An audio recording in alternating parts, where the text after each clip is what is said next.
చాలా చోట్ల క్రిస్టియన్స్ ని చంపేస్తున్నారు కదా. సో చంపేసిన వెనకాల ఉన్న వాళ్ళకి ఎందుకు దేవుడు పనిష్ చేయట్లేదు? క్రిస్టియన్స్ ని చంపితేనే దేవుడు పనిష్మెంట్ ఇవ్వాలా, లేకపోతే ఎవరిని చంపినా ఇవ్వాలా? క్వశ్చన్ ఏంటి అని అంటే క్రైస్తవుల, బౌద్ధుల, ముస్లింల, హిందువుల కాదు, ఒక మనిషిని అన్యాయంగా చంపడం. అన్యాయం జరిగిన చోట దేవుడు ఎందుకు ఏం చేయట్లేదు కదా, అంతేనా? హబక్కుకు గ్రంథం అంతా ఇదే. The entire book of Habakkuk is this. ఏంటి నువ్వు చూడవా, అసలు ఉన్నావా? నువ్వు ఉంటే కళ్ళు మూసుకున్నా. పాట కూడా పాడారు ఒక ఆయన పాత రోజుల్లో. ఉన్నావా, అసలు ఉన్నావా, ఉంటే కళ్ళు మూసుకున్నావా. దిస్ ఘంటసాల గారు పాట. భక్త తుకారం చూసారా?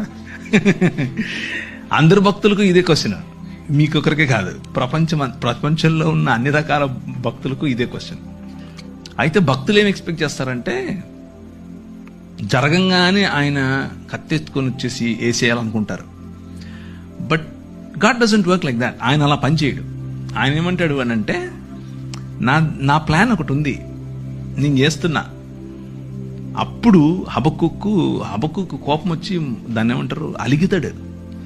అలిగి పై గోపురం ఎక్కి మఠం వేసుకొని కూర్చుంటాడు. నువ్వు చెప్పు నాకు ఇప్పుడు ఆన్సర్ అని. దానికి ప్రభు ఏం చెప్తున్నాడు అని అంటే,